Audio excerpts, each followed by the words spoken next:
semuanya, apa kabar? Pastinya kabar baik, bukan? Bersama saya Romeo Dirk Junior di channel yang spesial membahas tentang video-video apologet Kristen dan video-video kesaksian Kristen yang berasal dari sumber-sumber data yang terpercaya dan valid. Video ini bertujuan hanya ingin mengedukasi penonton tentang apa yang dibahas sesuai judul video. 2022, Lisa bersahadat. Sebelumnya beragama apa? Dari Buddha kok. Hah? Buddha? Iya, kok nggak nampak ya? Emang ada tampang Buddha begini? Iya, kok nggak nampak ya? Iya. Sebelumnya saya terima kasih kepada Dr. Zakir. Dari kecil saya beragama Katolik. 2 bulan yang lalu saya mendengarkan ceramah Dr. Zakir. Dari ceramah Dr. Zakir itu membuka hati saya untuk belajar agama Islam. Aneh. Ya, saudara sekalian, untuk lebih jelasnya silakan menonton video berikut ini sampai selesai sehingga Anda bisa paham dan mengerti apa yang dibahas. Jangan lupa tinggalkan pendapat Anda di kolom komentar. Selamat menonton. Terima kasih. God bless you. Oke, teman-teman. Ya, kita mau bahas ini ya. Ini ada satu kesaksian yang dimana kesaksian ini dia mengatakan bahwa dia adalah dari seorang Buddha yang menganut ke agama lain ya. Di sini cuman sangat banyak ya kalau saya perhatikan. Ini orang kan kalau di media sosial ya, di satu platform dia sering membahas-bahas dan mengatakan dia seorang mualaf yang dan mengaku dia mantan dari Kristen gitu. Cuman beberapa pernyataannya dia menurut saya kadang-kadang tidak konsisten ya, tidak konsisten gitu. Nah, saya akan mau coba ya teman-teman ya, akan mencoba melihat benar nggak sih pernyataannya dia ini. Ya teman-teman, kita simak ya pelan-pelan ya. Kita diperhatikan dulu ya. Oke. 2022, Lisa bersahadat. Sebelumnya beragama apa? Dari Buddha kok. Hah? Buddha? Iya, kok nggak nampak ya? Emang ada tampang Buddha begini? Iya, kok nggak nampak ya? Iya. Dari Buddha? Saya bilang Dayak juga mereka nggak percaya juga. Maunya mereka apa? Oh, kayak gitu ya. Kayaknya sih Melayu ya harusnya. Harusnya gitu ya kok. Oh. Ya memang saya terlahir dari suku Dayak dan agama kemarin yang saya percayai anut adalah Buddha. Terus kita pas mencari Tuhan dari keyakinan satu keyakinan yang satu, dan kedua kita ketemu dengan Islam. Masya Allah. Ya, tadi dibilang dia dari Buddha, lalu dia mencari dari keyakinan yang satu ke keyakinan yang lain, lalu terakhir dia ketemu dengan agama lainnya, agama terakhirnya. Mulai diperhatikan ya. Tadi dia bilang dia dari Buddha. Nanti kita perhatikan lagi apakah benar dia dari Buddha atau bukan. Nanti pernyataan-pernyataannya dia ini kadang-kadang suka ya tidak beraturan ya. Menurut saya tidak konsisten lah paling tepatnya. Kita lihatlah teman-teman. Apa kali pindah agama kalau gitu? Berarti saya 3. Ini yang ketiga? Iya, ini yang ketiga. Sebelum Buddha? Terus kita sempat mempelajari untuk Kristenan juga. Oh, sempat Kristen. Katolik, iya. Ikut pelayanan dan lain sebagainya seperti itu. Oh, dari mulai umur berapa tuh yang di Kristen? Lisa sebenarnya pas mencari Tuhan itu dari tahun 2018. Jadi dari situ pindah ke keyakinan dari tadi Buddha, pindah lagi, pindah seperti itu. Lo nggak? Sebelum Ya, perhatikan ya, dari situ, dari keyakinan Buddha pindah lagi, artinya dia ada 3 kali ya. Dari Buddha pindah, artinya dia pindah, lalu terakhir dia pindah lagi.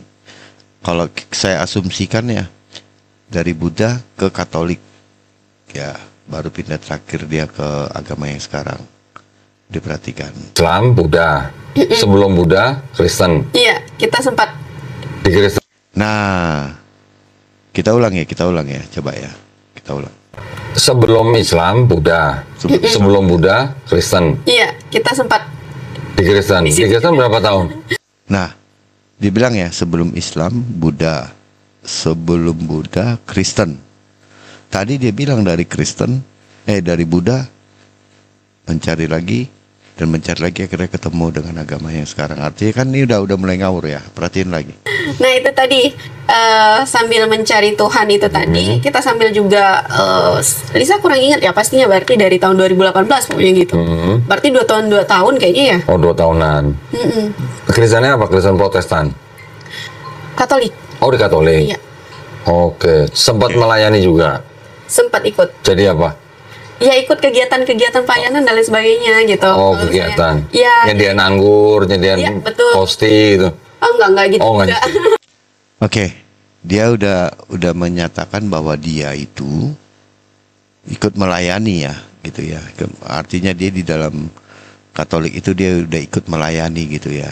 Ya nggak tahu lah melayani apa, tapi artinya dia sudah ikut dalam kegiatan dan sudah berjemaat ya. Berarti dia punya teman-teman yang banyak di sana, karena dia nggak mungkin melayani sendirian, pasti dia teman-temannya banyak. Dia ini kan ngaku dari Pontianak ya teman-teman ya.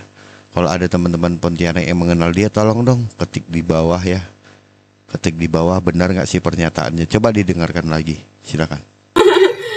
Jadi kayak ikut kegiatan-kegiatan seperti ya kemanusiaan dan lain sebagainya. Oke. Seperti itu. Lisa di keluarga juga sama? Ada yang Katolik gitu? Atau campur? Campuran masih kita. Oh. Kalau keluarga besar tuh masih campuran kok. Oh, gitu. Makanya Lisa tuh waktu itu kan ditanyain, Lisa masih bilang nonis gitu. Jadi nggak langsung spontan bilang yang Katolik dan lain sebagainya. Karena tuh ya masih menjaga perasaan saudara-saudara yang lain juga. Oke. Nah, sebelum di Katolik itu agama apa? Dari kecil ikut apa? Dari kecil. Nah, itu saya bisa dikatakan aduh nggak ada agama ya. Oh, nggak. Oke. Dari kecil dia tidak agama. Jadi sebelum dia di Katolik, dia tidak beragama. Sebelum di Katolik dia tidak beragama. Itu artinya setelah tidak beragama dia baru masuk ke Katolik. Nah ini kan sudah mulai ngawur ya. Tadi dia bilang Buddha baru ke Katolik. Sekarang dari tidak beragama ke Katolik. Wah ngawur nih. Oke lanjutlah ke ngawurannya. Iya. Oh jadi perjalanannya dari Katolik, terus kemudian ke Buddha, terus baru Islam. Iya. Dari Katolik ke dikonfirmasi ya, dari tidak beragama ke Katolik baru ke Buddha. Oke, udah terbalik-balik ya, silakan. Buddha itu kenapa? Dari Katolik ke Buddha. Ya, itu tadi Lisa tuh banyak sekali pertanyaan-pertanyaan yang Lisa sendiri tuh, ih kok gini sih, oh kok gini sih, kok Tuhannya gini sih gitu. Jadi sering berperang dengan pikiran sendiri. Oh. Dengan apa yang dilihat, dengan apa yang dipelajari kayak gitu. Yang Trinitas. Iya betul. Oke, jadi akhirnya waktu itu meninggalkan Trinitasnya. Seperti itu. Enggak di zaman. Ya, jadi dia karena tidak katanya bingung dengan Trinitas, dari Katolik dia pindah ke Buddha ya. Oh, suka-suka mula kawan, suka-suka mula kawan. Ya silakanlah. Roh Kudus kali. Biasanya kan begitu ya.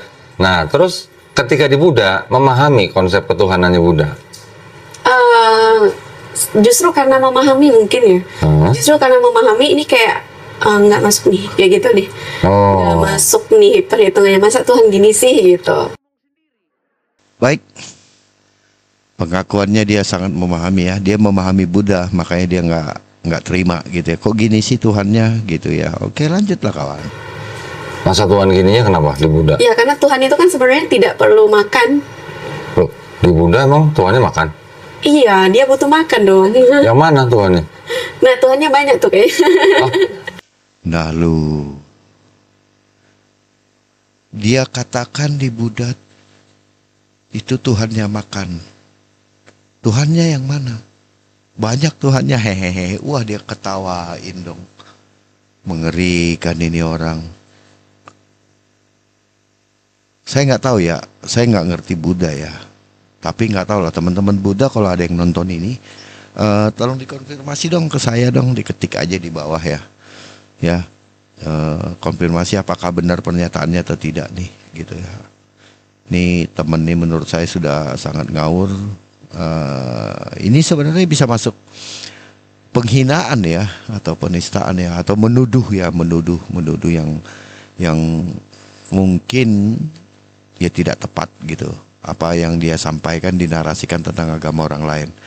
Ya udah lanjutlah kawan. Enggak, setahu saya mah Buddha, mereka memang tidak terlalu menonjolkan konsep ketuhanannya. Tapi setahu saya di dalam Buddha, Tuhan itu tidak diciptakan, tidak diperanakan, tidak menjelma, tidak bersyarat. Jadi mereka juga percaya Tuhan yang hampir sama dengan Tuhan di dalam Islam. Cuman memang yang mereka tonjolkan untuk umatnya itu memang kebanyakan dharma gitu lah ya. Kalau Lisa yang kemarin tuh yang kurang sepakatnya kayak gitu kan, ini nih kita nih langsung ke Tuhan nih, tapi ini melalui pelantaranya. Tuhan ada pelantara gitu. Nah terus ada yang ibaratnya tuh mohon maaf ya, yang kita berikan apa namanya? Apa? Sajian makanan dan lain sebagainya. Ini Buddha atau Konghucu nih? Konghucu. Nah, ditanya lagi sama si Donditan. Lihat tuh muka Donditan, bingung dia. Ini Buddha apa Konghucu, kok aneh gitu. Kok Buddha begini? Ini orang ngawur nih kayaknya. Ayo, tapi dia katanya dia mengerti Buddha ya. Tadi karena justru saya tahu lah, makanya saya kok gini sih Tuhan gitu. Aduh, ngawur nih. Asli nih ya. Aduh, asli. Coba kita dong. Yang kita berikan apa namanya? Apa? Sajian makanan dan lain sebagainya. Ini Buddha atau Konghucu nih? Konghucu. Oh, beda. Konghucu sama Buddha beda. Nah, kalau tertulis secara KTP itu kan di Buddha, karena Konghucu itu masih belum diakui. Harusnya udah. Belum. Tahun berapa? Diakuin. Tahun berapa? Konghucu itu kan diakui sekarang, baru berapa tahun nih? Iya, memang belum lama. Iya. Waktu itu belum diakuin. Belum diakuin masih. Oh, tertulis. Nah, ngawur ya. Buddha atau Konghucu itu sudah diakui dari sejak tahun 2000, sudah diresmikan oleh mantan presiden kita ya. Pada saat itu presidennya almarhum Pak Abdul Rahman Wahid ya. Itu dibuka, dibatalkan peraturan itu ya. Lalu kalau tidak salah sudah mulai masuk administrasi itu di KTP itu sekitar tahun 2005 atau 2006 kalau saya tidak salah. Itu sudah terdaftar di KTP kita ataupun di data pribadi kita. Nah ini orang di 2018, katanya tadi dia mencari Tuhan di 2018 itu sampai 2022 itu dibilang belum terdaftar, dibilang itu baru, belum diakui. Wah, ngawur ini orang. Silakanlah kengawuranmu, tunjukkan kengawuranmu kawan. Saya Buddha. Iya, jadi tapi sebenarnya kalau misalnya kenapa saya selalu bilang Buddha? Kenapa? Karena tertulisnya Buddha. Kalau saya bilang Konghucu, KTP-nya mana? Kalau saya bilang sini kan ada tuh masih tertulis kayak gitu. Iya. Oh, berarti sebenarnya yang dipraktekkan adalah Konghucu. Konghucu. Kok bisa ikut Konghucu? Iya memang. Kamu dari keluarga Chinese? Kok bisa ngikut Konghucu? Kan menikah itu tadi. Oh, karena menikah. Oh, dapat suami yang Konghucu. Iya, betul. Oke. Gimana perjalanannya? Kok bisa nemu Islam tuh gimana? Nah, itu tadi. Oke. Jadi tadi dia bilang dia jadi ke orang Konghucu itu karena menikah. Ya, nanti saya ulas, perhitungan saya dia menikahnya kapan. Sementara dia bilang dia pacaran itu 2018, pindah lagi. Artinya dia menjadi, kalaupun dia dari Kristen ke Konghucu, artinya 2018 dia masih Kristen, atau 2018 dia mungkin dia sudah Konghucu.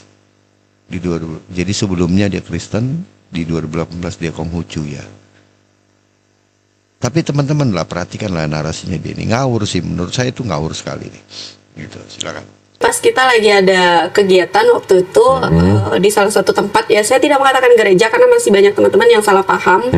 Dikatakan, oh ke gereja, mana ada gereja yang sampai muat 2.800 orang. Ya itu sebenarnya harus ini lagi ya teman-teman.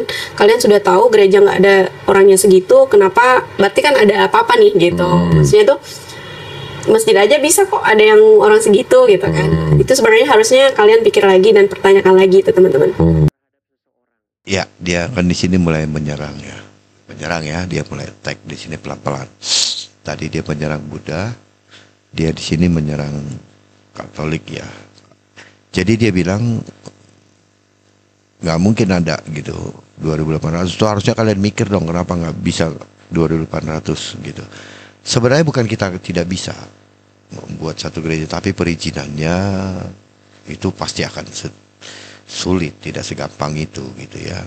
Kalau mau lihat gereja yang banyak, ya di kota-kota besar lah, bukan di kota-kota kecil gitu ya kawan-kawannya.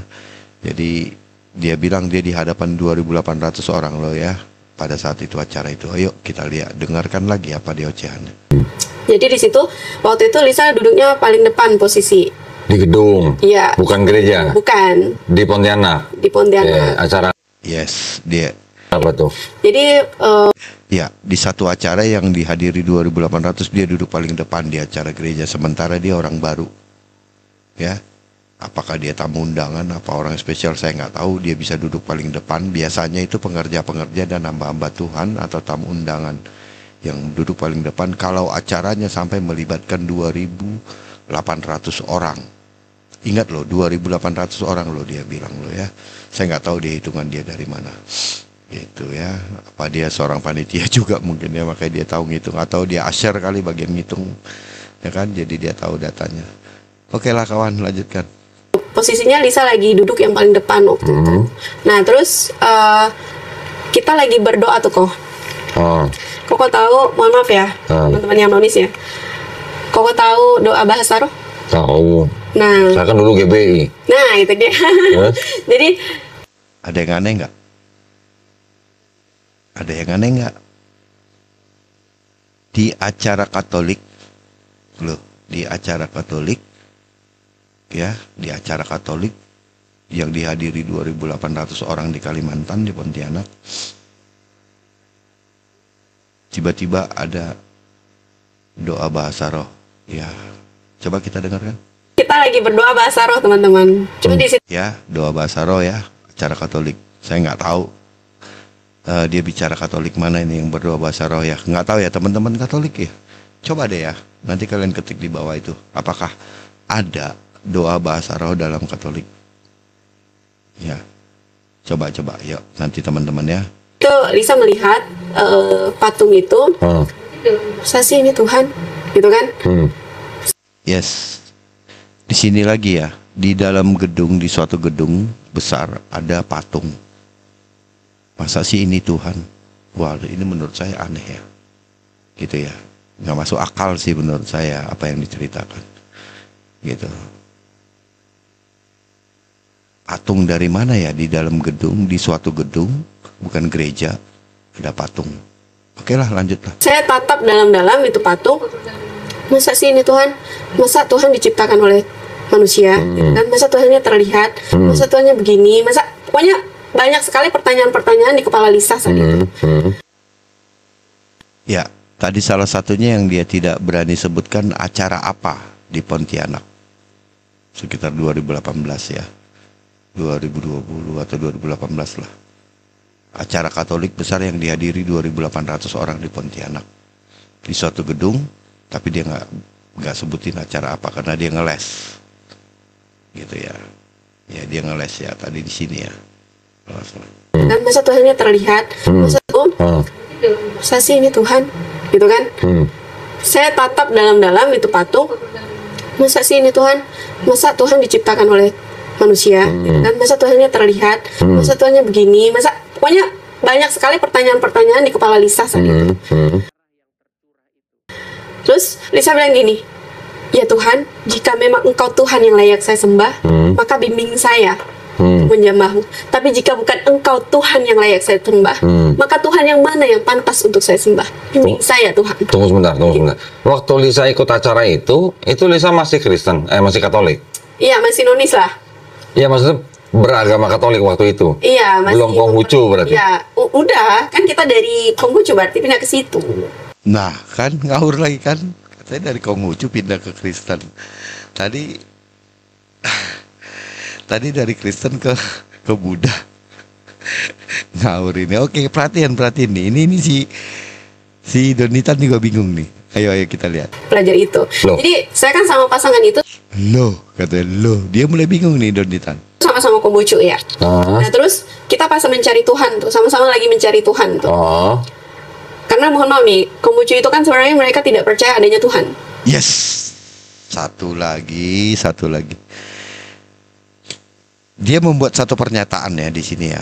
Mohon maaf nih, Konghucu itu tidak percaya ada Tuhan. Saya nggak tahu ya teman-teman Konghucu ya. Coba kalau ada yang nonton ya atau teman-teman yang punya teman orang Konghucu, coba ya tanyakan ini ya. Coba kasih video ini, tanyakan ini ya teman-teman ya. Saya juga mau tahu ya. Nanti ketik di bawah ya, di komentar ya. Kita lanjutkan dulu nih fitnahan dia nih. Sama suami yang masih beragama Konghucu, Masih. waktu itu sama-sama mencari kebenaran lagi gitu. Iya, mencari kebenaran. Terus ikut acara gereja gitu. Kita ikut kegiatan semua. Iya, ikut acara gereja lagi. Betul. Oh, itu yang diikuti acara gerejanya Katolik atau Protestan? Katolik. Kalau tadi bicara bahasa roh bukan Katolik. Nah, Donditan konfirmasi. Donditan bilang kalau ada bahasa roh bukan Katolik. Ya kan, dia tahu itu karismatik. Makanya dia bilang GBI tadi. Si Donditan bilang, ini orang ngawur nih. Ya kan, Donditan juga bingung nih. Kalau bahasa roh itu karismatik biasanya. Dia Katolik di situ. Katolik? Iya. Katolik kok ada bahasa rohnya? Nah, Donditan mukanya udah gak enak.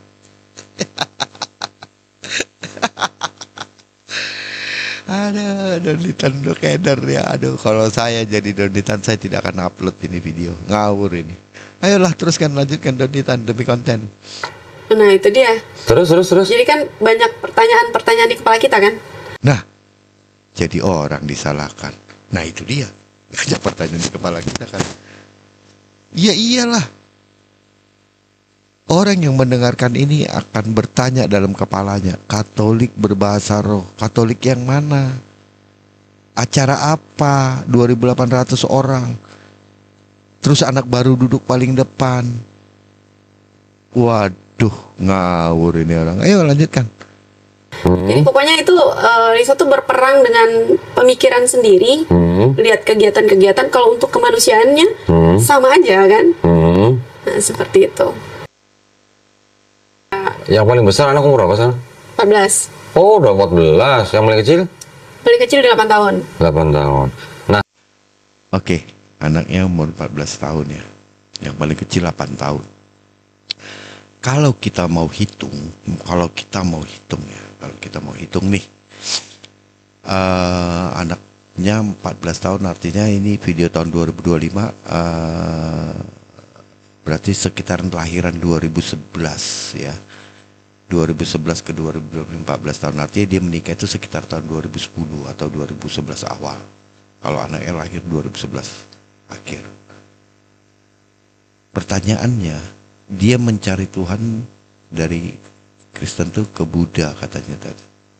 Tapi ada juga dia bilang dari Konghucu ke Kristen, nggak ngerti juga nih jalan pikirannya dia nih. Kalau dia bilang tadi pernyataannya dia menikah, makanya dia menjadi Konghucu karena dia menikah. Artinya sebelum 2011 dia udah menikah. Ya.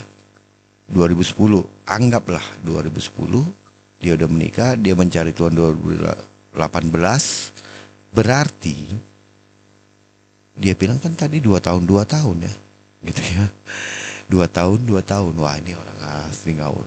Apakah dia menikah tidak beragama? Ini banyak sekali loh pertanyaan tuh. Sebelum Kristen katanya dia tidak beragama dari kecil. Lalu dia bilang dia dari Buddha atau Konghucu karena dia menikah. Lalu dia bilang dia 2 tahun mencari agama ya. Ini ngawur, ini orang asli ngawur. Anaknya paling kecil aja 8 tahun. Kalau dibilang 8 tahun ke 2025 artinya dia paling tidak itu 2017 anaknya yang terakhir. Ya. Gitu. 2000 ya sekitar sekitar 2017 lah. Kalau dia hitung anaknya 8 tahun. Sementara dia bilang dia mencari Tuhan tuh sekitar 2018-an gitu. Buddha ya.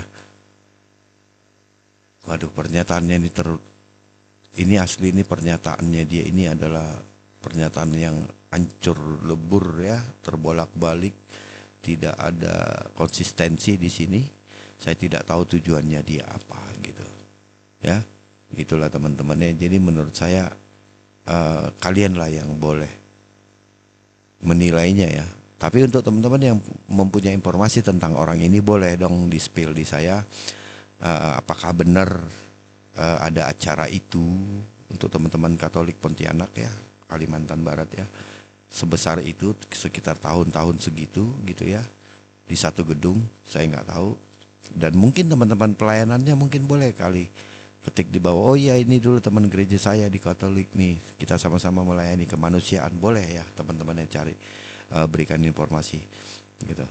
Nah itulah ya teman-teman. Jadi kalau menurut saya dari pernyataan ini sangat banyak sekali yang janggal gitu teman-teman.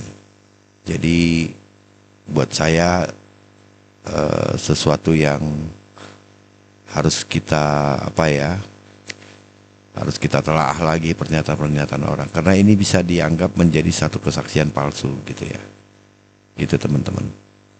Nah itu, jadi untuk ini kawan-kawan silakan kawan-kawan yang menilai. Nanti nextnya kita lihat di dalam unsur-unsur videonya ini sudah banyak ketidakkonsistenan. Kalau saya jadi Donitan saya akan malu mengupload itu, terutama itu yang dari keyakinan saya malu pastinya itu teman-teman. Oke, salam teman-teman, kira-kira gitu dulu dari saya ya teman-teman ya, jangan lupa di subscribe ya kawan-kawan ya. Oke, terima kasih untuk teman-teman semuanya. Semoga video ini bisa bermanfaat bagi kita, bisa juga bermanfaat bagi orang-orang yang akan melakukan pertanyaan-pertanyaan tentang orang-orang yang baru berpindah agama ya. Anda bisa menilai sendiri. Gitulah kawan-kawan. Terima kasih banyak. Tuhan Yesus memberkati.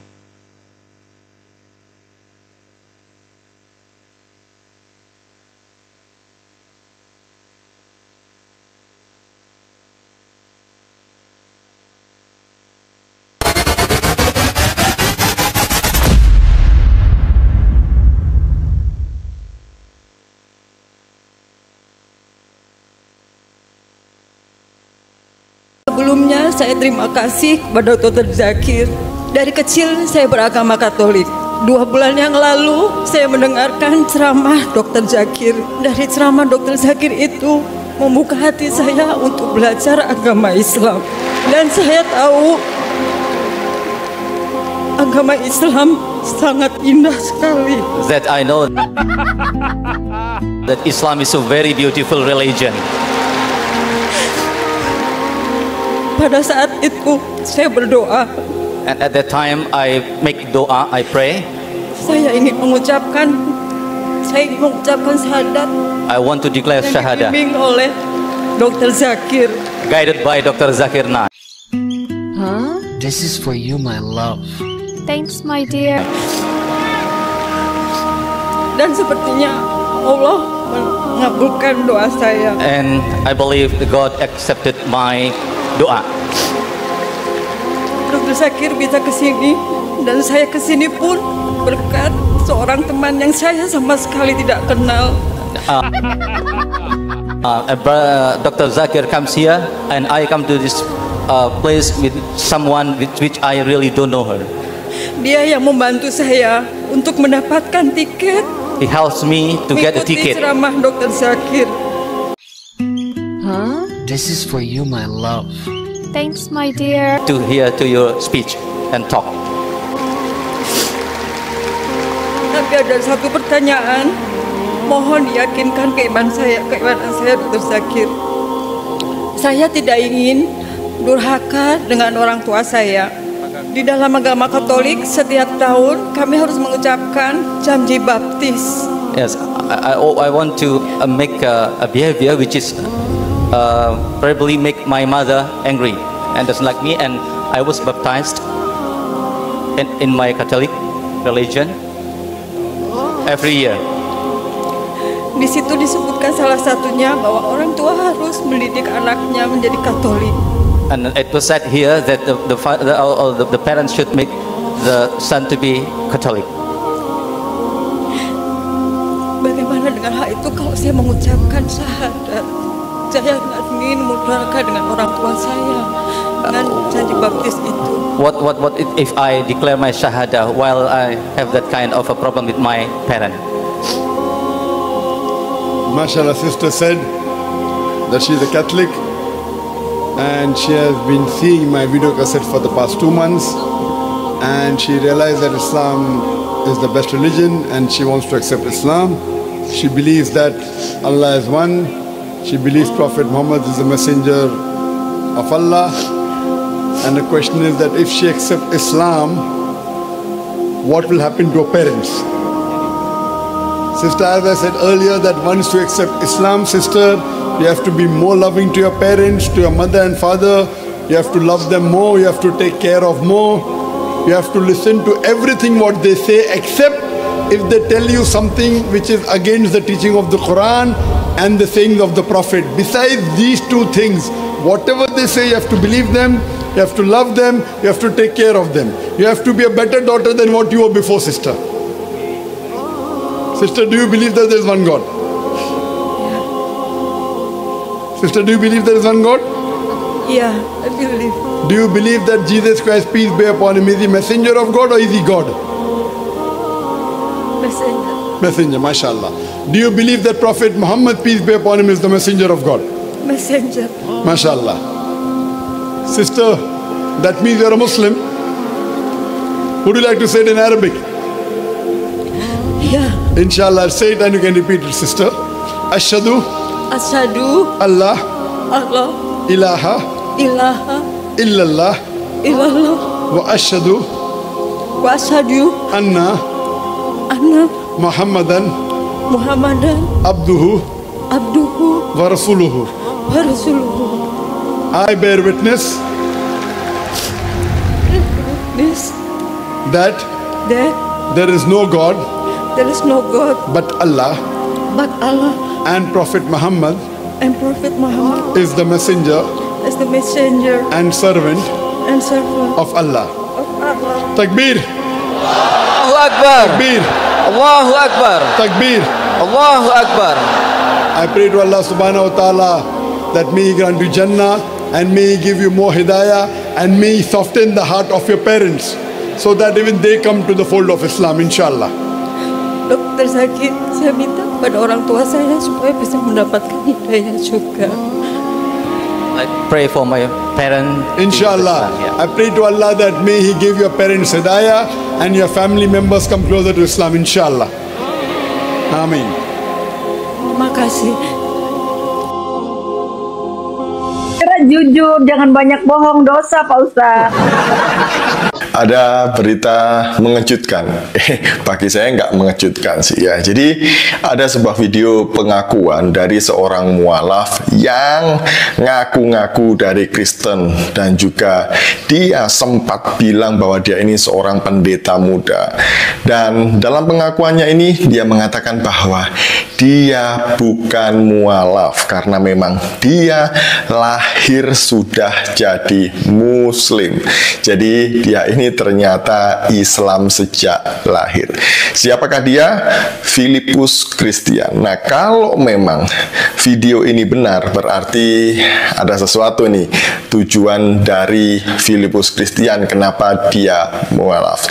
Sebelumnya mari kita bersama-sama melihat video berikut ini. Assalamualaikum warahmatullahi wabarakatuh. Shalom, Om Swastiastu, Namo Buddhaya, salam kebajikan. Pada kesempatan kali ini saya Filipus Christian, tempat tanggal lahir Manado 15 November tahun 1985, menyampaikan kepada saudara-saudara sebuah pengakuan kepada saudara-saudara bahwasanya saya memohon maaf sebelumnya. Saya memohon maaf kepada saudara-saudara yang sudah menonton semua video-video kesaksian saya, bahwa saya menyaksikan bahwa saya adalah seorang mualaf. Semua itu tidaklah benar, karena sebenarnya saya ini adalah bukan seorang mualaf. Sebenarnya saya seorang muslim yang sudah muslim sejak lahir.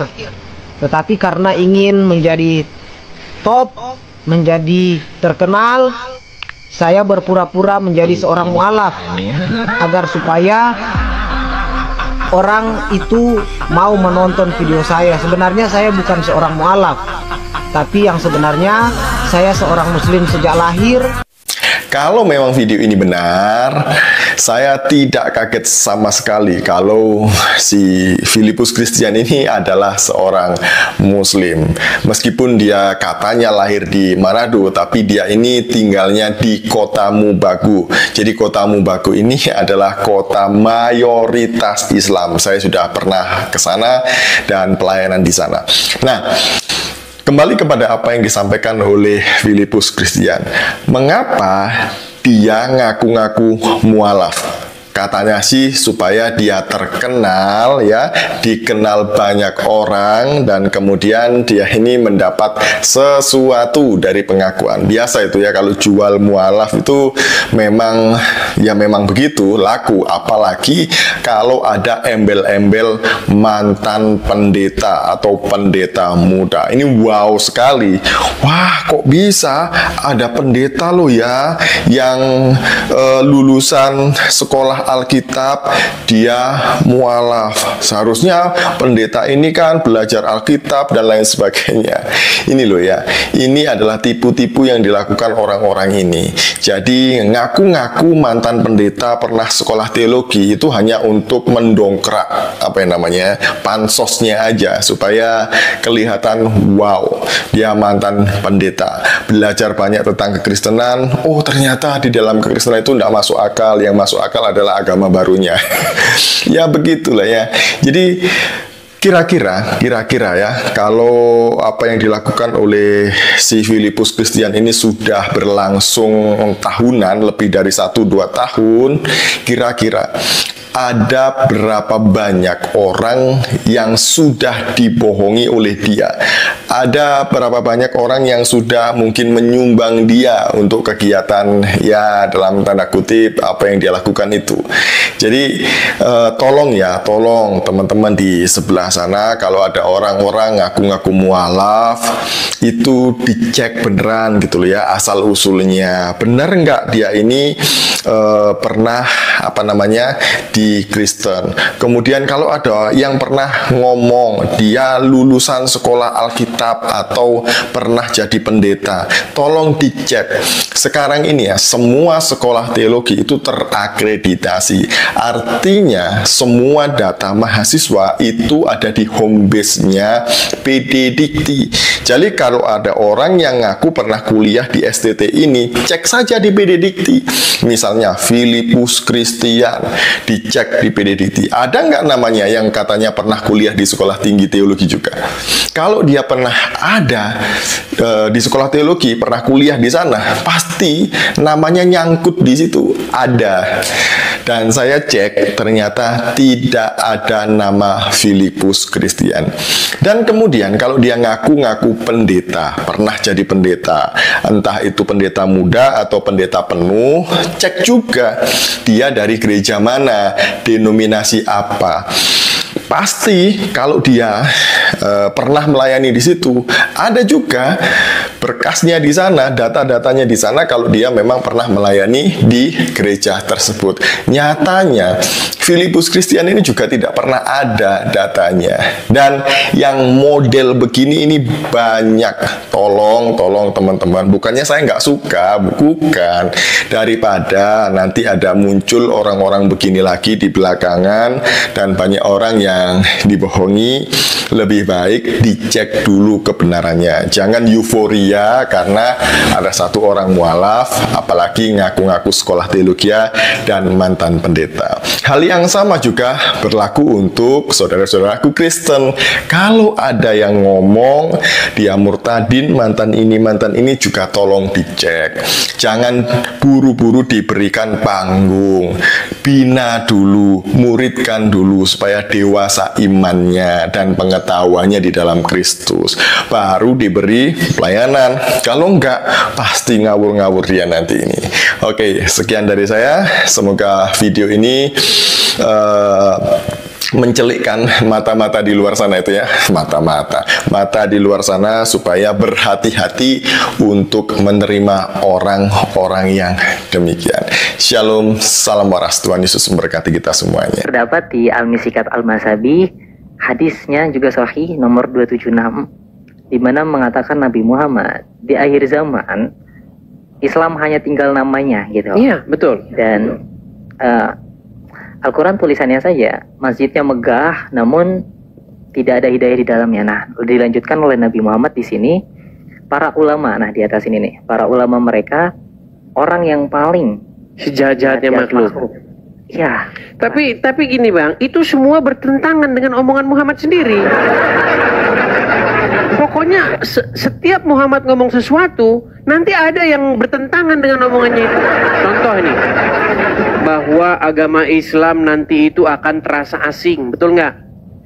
Bahwa agama Islam itu akan ditinggalkan, bahkan orang merasa aneh dengan sebutan agama Islam, betul? Ya. Artinya menurut prediksi Muhammad, agama Islam itu akan punah, akan musnah, betul? Iya, akan habis. Tapi nanti di sisi yang lain mengatakan Islam akan berjaya. Makanya satu sama lain akan cakar-cakaran.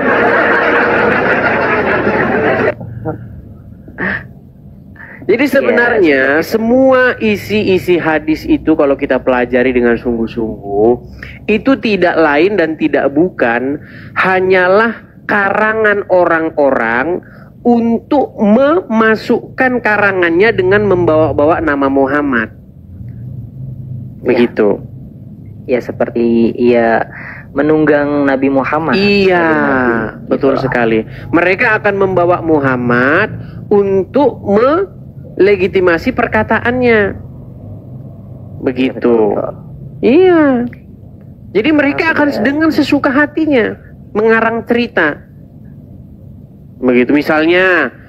Makanya kalau kita baca hadis, seolah-olah Muhammad itu kayak orang tukang ngomong sendiri. Buka hadis-hadis, Muhammad itu akan Anda dapati sebagai orang yang tukang ngigau. Tiba-tiba nggak ada angin, nggak ada petir, dia ngomong. Contoh. Salah satu yang membuat ini, contoh. Masalah misalnya tentang apa yang umum yang orang muslim ini, misalnya sholatlah kamu sebagaimana kamu melihat saya sholat gitu. Oke. Ya kan ada hadis itu. Coba dalam rangka apa Muhammad ngomong begitu? Siapa lawan bicaranya? Saya belum tahu sampai sana sih. Mungkin Muhammad lagi ngomong sama angin. Setiap kita lihat, kalau Muslim, mereka mengatakan mereka melakukan sebuah sortir terhadap hadis itu dengan metode perawi, sanad, ya kan? Kemudian itulah ilmu-ilmu hadis itu, ulumul hadis itu kan. Tapi kalau saya beda. Bagaimana cara saya menemukan sehadis itu palsu atau enggak? Cara saya gampang. Ketika Muhammad ngomong sendiri, nggak ada angin, nggak ada petir, kadang-kadang dia ngomong sama tembok, itu udah pasti palsu.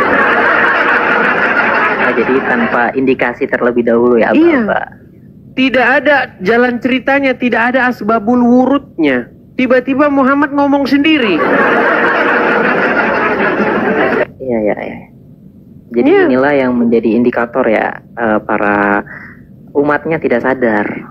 Mereka telah menjadi bumerang bahkan untuk umat Islam itu sendiri. Saya mau nanya, izin bertanya sama Abang Edi. Silakan. Tapi saya ingin bertanya satu hal ya. Menurut Abang Edis itu, saya masih ingin memahami, mendalami agama kekristenan.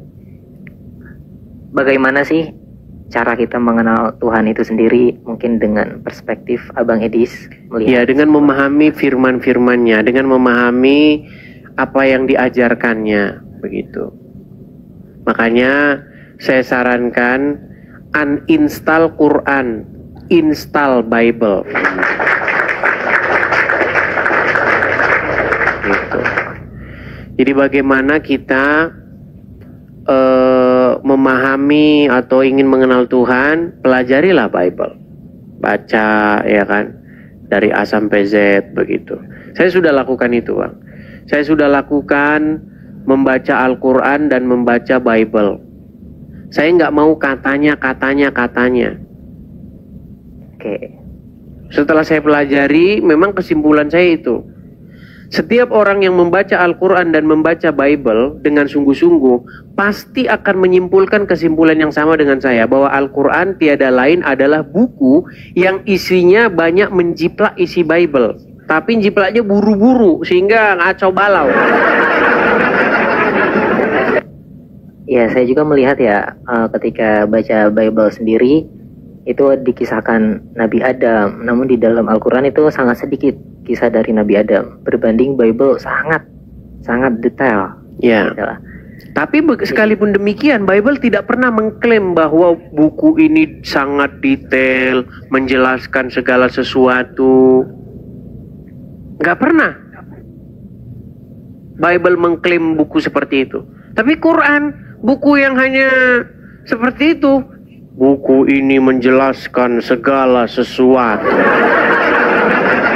Tapi ditanya, kenapa orang sunat, Quran tidak tahu. Ya, gitu. Ya, itulah yang harus Anda harus menjadi duta ini kepada teman-teman Anda yang masih Muslim. Coba ajak mereka berargumen, ajak mereka diskusi. Begitu. Kenapa Al-Quran tidak sanggup menjelaskan segala sesuatu seperti yang diklaim oleh dia? Karena yang dikatakan menjelaskan segala sesuatu Quran, bukan Muhammad. Ya, tepat. Bahkan Muhammad pun dia harusnya berguru kepada Quran. Begitu. Dan banyak sekali yang berguru kepada ulama, ia tidak berguru kepada Qurannya itu sendiri. Iya.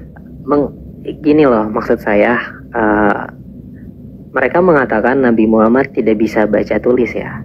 Itu kan tuduhan ya. Sementara di dalam Al-Quran banyak ayat yang mengatakan Nabi Muhammad membaca gitu. Iya.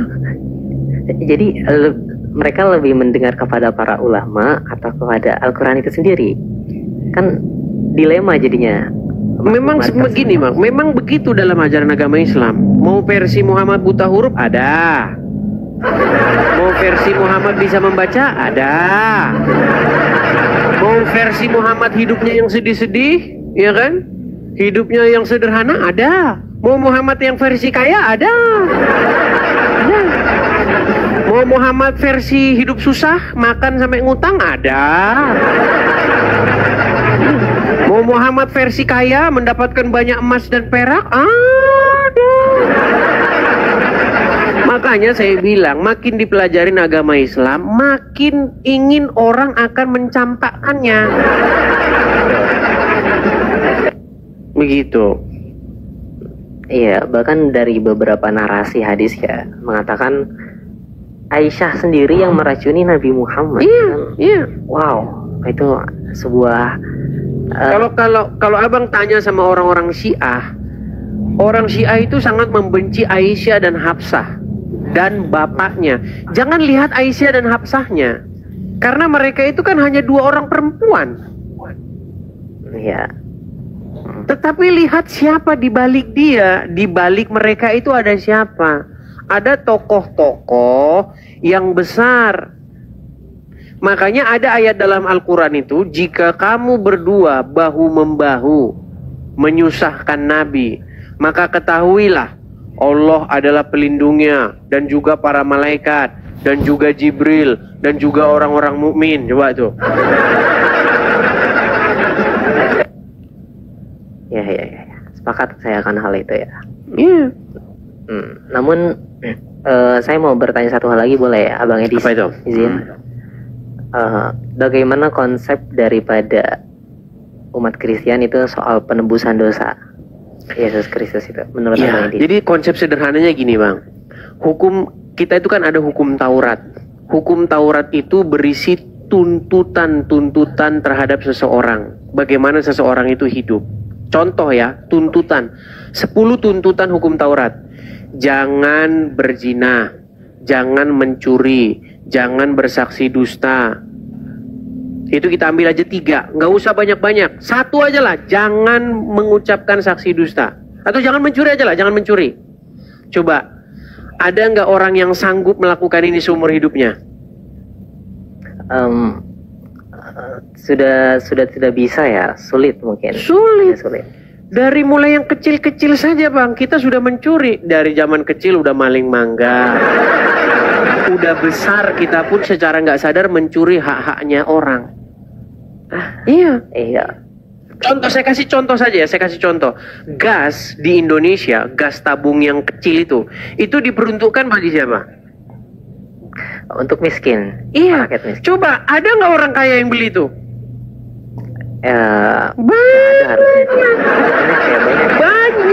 Banyak. Harusnya kan nggak ada. Betul. Coba, kita secara nggak sadar sebenarnya sudah mencuri.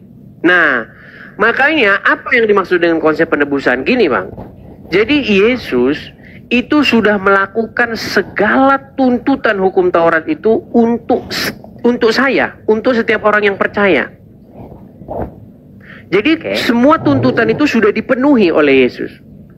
Makanya kami itu yang nggak mampu, nggak sanggup, yang gagal sudah diampuni, ditebus oleh karena Yesus. Itu maksudnya penebusan itu bang. Oke.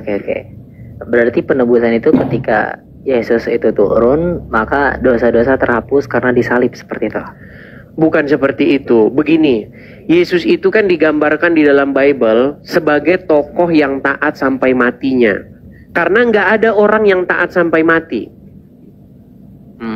Sepakat. Iya, Yesus dia taat sampai mati, sampai disalibkan. Dia taat, tidak melakukan satupun kecacatan, tidak melakukan satupun kesalahan. Makanya konsep agama Kristen, oleh karena pelanggaran satu orang, yaitu Adam yang pertama, itu kan melakukan pelanggaran. Dia tidak taat kan? Iya, betul. Nah, karena ketidaktaatan satu orang, maka semua orang itu telah menjadi berdosa. Dosa itu telah menjalar kepada seluruh umat manusia. Karena ketidaktaatan satu orang itu, yaitu Adam. Tetapi ada Adam yang kedua. Yesus dikatakan dalam Bible itu sebagai Adam yang kedua. Nah, Adam yang kedua, dia taat sampai mati, bahkan sampai mati disalibkan. Nah, ketika Yesus disalibkan, tercurah darahnya sampai mati, maka oleh karena ketaatan satu orang pula, maka setiap orang beroleh keselamatan. Jadi orang yang menerima Yesus itu adalah orang yang ditebus oleh karena Yesus sudah melakukan segala hukum, segala tuntutan hukum Taurat itu untuk dia. Seperti saya ini, saya jatuh dalam dosa berkali-kali. Ya kan, saya tidak mampu melaksanakan hukum itu. Tuntutan hukum itu tidak bisa saya laksanakan. Nah, bagaimana saya ini ditebus? Yesus sudah melakukan untuk saya. Nah, ketika Yesus sudah melakukan untuk saya, maka diri saya ini kepunyaan Dia. Nah, ketika saya adalah kepunyaan Dia, maka saya melakukan apa yang Dia mau. Karena kita telah beriman kepada Yesus tersebut ya. Jadi seolah-olah kita satu tubuh seperti itu ya. Iya, maksudnya. Artinya segala sesuatu tuntutan itu dilakukan oleh Dia dan kita ya sudah menjadi kepunyaan Dia. Karena kita sudah dibayar oleh Yesus dengan nyawanya, dengan darah yang tercurah itu. Dengan itu kita dibayar, bukan dengan emas, dengan perak. Gitu. Baik. Artinya ketika seseorang menjadi milik Yesus, maka dia melakukan apa yang Yesus mau. Seperti itu. Itu konsepnya sederhana seperti itu.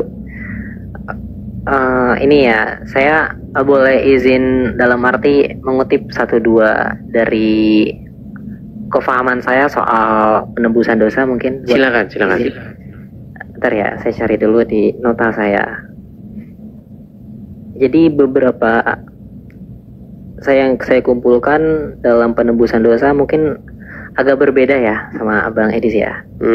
Tapi di sini kita diskusi saja ya. Ya. Nah, bentar ya.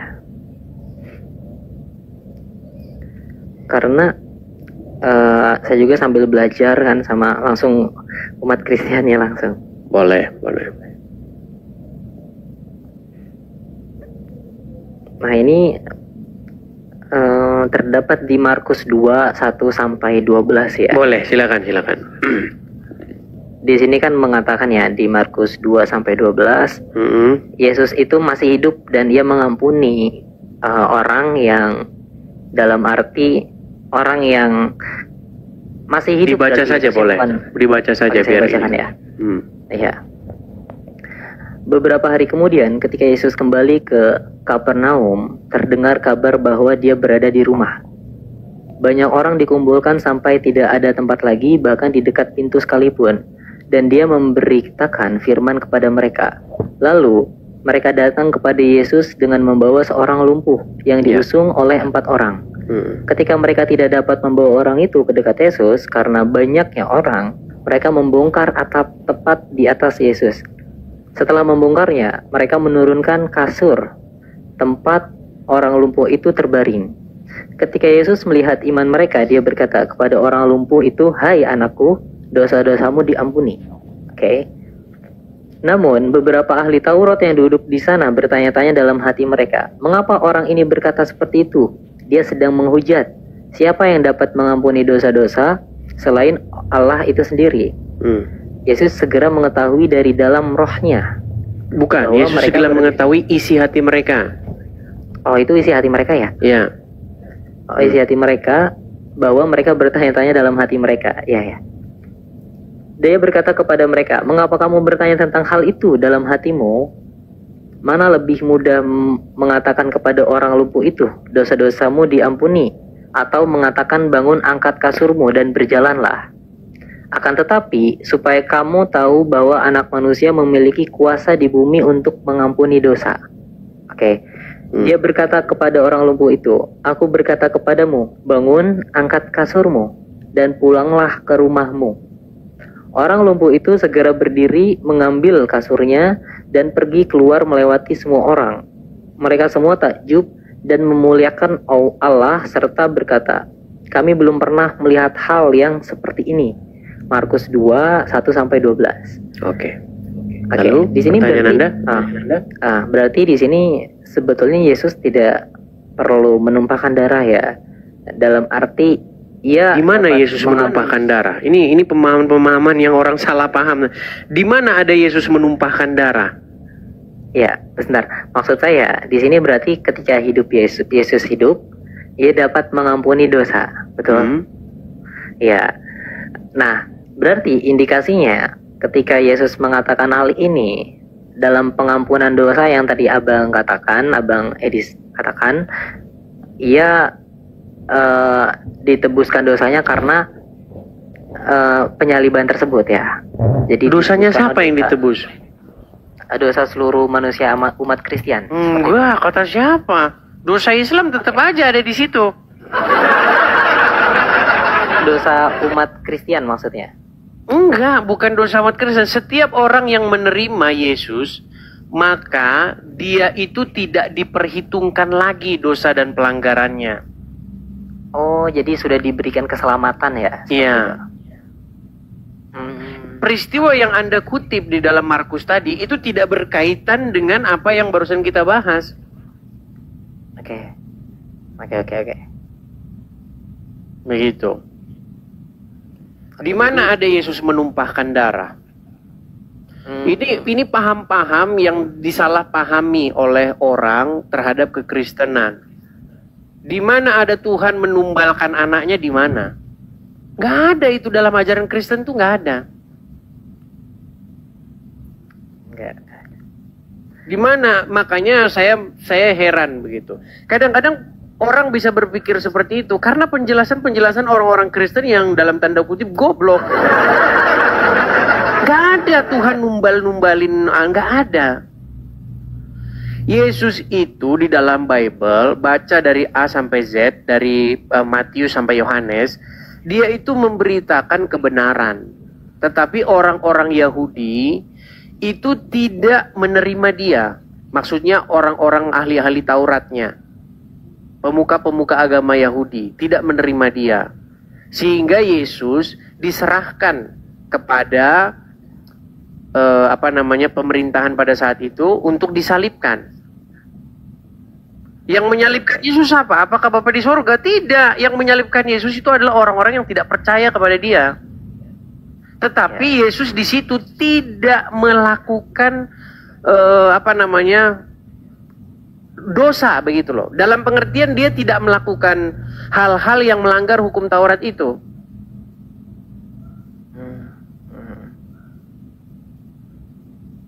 Jadi semua orang dituntut untuk melakukan apa yang tertulis di dalam hukum Taurat.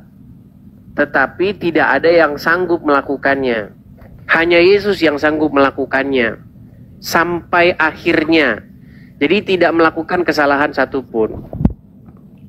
Nah, karena hal itu maka itu dianggap sebagai kebenaran. Jadi tidak ada kecacatan lah dalam arti Yesus ini ya. Iya. Pada kesalahan-kesalahan tersebut. Iya, makanya dikatakan dia sebagai anak domba yang tidak bercacat celah. Masya Allah. Haleluya, haleluya. Ya, dan dia tidak datang mempersembahkan darah binatang, darah domba dibawa untuk seperti yang dilakukan oleh imam-imam besar. Tetapi dia membawa darahnya sendiri. Itu pengertiannya maksudnya dia membawa kesolehan dan ketaatannya sendiri kepada Bapa di sorga. Oh, seperti itu pemahamannya. Baik-baik. Iya. Jadi saya dapat poin ya dari tadi awal tentang bagaimana Tuhan yang dimaksudkan. Yang kedua ini soal penebusan dosa. Iya, masalahnya begini. Sebenarnya masalahnya bukan ini. Masalahnya banyak orang belum buka Bible, tapi ingin tanyanya terlalu jauh. Iya, takut. Iya. Jadi percuma gitu loh. Lebih bagus buka dulu Bible. Kemudian kalau didapati ada pertanyaan-pertanyaan yang baru tidak dimengerti, nah itu baru lebih enak. Sebenarnya udah jelas kok dalam Bible itu. Banyak orang itu nggak mau baca. Iya. Jangankan Anda, yang Kristen banyak nggak mau baca. Ya karena saya lihat sendiri ya, itu 2 sampai 3 kali lipat kayaknya Al-Quran itu lebih tebal deh. Karena saking banyaknya itu. Bukan berarti tidak. Al-Quran itu banyak berisi pengulangan-pengulangan. Seandainya kata-kata yang diulang-ulang dalam Al-Quran itu dipres jadi satu, Al-Quran itu jadinya hanya beberapa lembar saja. Oke. Begitu. Yang satu yang saya inginkan atau satu yang saya tangkap dari Anda punya Bible nggak di rumah? Kebetulan saya ada di PDF saja sih, udah download juga. Baru download. Baca-baca. Iya. Belum pernah baca. Dibaca di sini. Saya baru mempelajari baru bulan seperti itu. Iya, coba dipelajari dulu. Nanti kalau sudah dibaca, dipahami, baru nanti ngerti apa yang saya maksudkan seperti itu. Ya, jadi nggak ada konsep-konsep dari dalam Kristen bahwa Bapak atau Tuhan numbalin anaknya sendiri, nggak ada itu. Ya, berarti yang berucap seperti itu adalah Kristen yang salah gitu ya? Iya, itu orang-orang Kristen yang goblok yang setengah mati. Nggak ada itu, nggak ada. Numbalin anaknya sendiri, nggak ada. Maksudnya bukan seperti itu. Kejadian perusakan itu kan tadi malam ya, kami baru dapat info. Takutnya karena setelah viralnya kesaksian Ade di Edis, jadi kemarin sempat takut Bang Edis, takut Ade yang nanti dikejar warga. Itu tempat anak-anak menempuh pendidikan kekristenan. Jadi mereka belajar kekristenan di situ. Karena di sekolah mereka tidak dapat pendidikan Kristen. Ini masih seorang muslimah atau bagaimana? KTP-nya saja. Belumnya ada naik kan udah viral tuh kemarin di Padang. Jadi oh iya dari Padang, ini saya lupa. Aduh saya lupa ini. Oke, Uni Ade Susanti. Aduh ambo lupa ini kemarin pernah datang ini. Aduh. Oke, silakan cerita ya. Jadi kemarin itu takutnya kejadian perusakan itu kan tadi malam ya, kami baru dapat info. Takutnya karena setelah viralnya kesaksian Ade di Edis. Sebelum kesaksian juga mereka udah kerjanya begitu. Jadi mengenai apakah ini dikait-kaitkan dengan siaran Edis TV, tayangan Edis TV? Pertama begini, kalau ada orang yang mengatakan begitu, saya bilang begini. Masalahnya sebelum ada Edis TV muncul di TikTok, di YouTube, di Facebook, di mana-mana, orang Islam memang kerjaannya sudah ngerusakin rumah. Itu udah dari dulu. Jadi kemarin sempat takut Bang Edis, takut ada yang nanti dikejar warga. Terus ternyata pengerusakan itu terjadi karena pengalihan rumah menjadi rumah ibadah. Itu kan kayak di permukiman masyarakat. Saya sudah baca beritanya, saya sudah mendapat informasinya begini, bahwa rumah itu disewa sejak awal itu memang sudah dengan maksud untuk kegiatan sosial. Itu rumah itu menurut info yang saya terima, nanti silakan dikoreksi kalau salah, itu tempat anak-anak menempuh pendidikan kekristenan. Jadi mereka belajar kekristenan di situ. Karena di sekolah mereka tidak dapat pendidikan Kristen. Ya, begitu. Mereka nggak dapat pendidikan Kristen. Kalau ada pendidikan Kristen di sekolah, nanti orang Islam murtad semua satu sekolah gimana? Nah, iya benar, itu benar. Karena di sini mayoritasnya memang Islam, jadi memang sekolahnya agamanya Islam ya. Kalau ada pelajaran itu di sekolah, pasti yang murid non Islam disuruh keluar dulu gitu. Iya, jadi sejak saya sekolah itu. Zaman saya sekolah SD, SMP, SMA, cuman SMP aja saya nggak ada guru sekolah Kristen. Tapi kalau SD sama SMA saya punya guru agama Kristen. Jadi kalau zaman SD ada guru agama Kristen di SD saya dulu. Iya, iya. Cuman mau konfirmasi itu aja sih Bang Edis, karena kemarin kan dia juga udah pernah naik. Iya. Viral loh Bang Edis. Ya, sudah tahu saya. Pasti menerima banyak inbox ancaman, betul. Betul. Makian. Ini DM yang mendukung banyak, yang mencaci juga banyak. Biasa seperti itu. Kita tidak hidup menurut kata congornya orang. Biarlah orang berkata apa. Yang penting aku bahagia. Gitu. Yang penting hati tenang ya. Iya dong. Masa kita hidup menurut congor orang? Tapi banyak loh teman-teman yang dari Kristen, dari Murtadin. Ada juga itu persatuan Murtadin dari Minang juga ada kok. Ada. Ada diundang ke grupnya. Iya. Banyak orang-orang Minang yang Kristen, banyak sekali. Cuman memang gini, memang kita itu harus dalam posisi itu bijak gitu, cerdik seperti ular, tulus seperti merpati gitu. Jangan main hantam-hantam gitu aja sembarangan, enggak gitu. Iya. Tapi kejadian dekat dengan rumah atau bagaimana? Tadi Ade kan dapat infonya tuh baru kemarin. Memang kejadiannya tuh kemarin. Jadi saat tengok berita itu rada-rada takut tadi Bang Edis, takutnya tuh nanti apa enggak karena ada yang viral kemarin. Oh bukan. Belum lagi banyaknya DM banyaklah DM yang mengarah kayak bilang ada tolol, bodoh, menghina ini itu, salah pilih gitu kan. Menghinanya di mana? Orang cuman keluar dari agama Islam kok.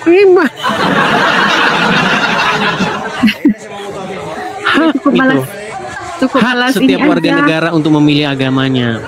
Iya benar, hak azazi kita ya. Iya, mau ganti agama ya terserah, orang mau ganti agama dia yang ini kan gitu. Tapi biasa orang Islam akan kalau begitu. Misalnya kita udah di surga tinggal bye bye. Iya, gitu.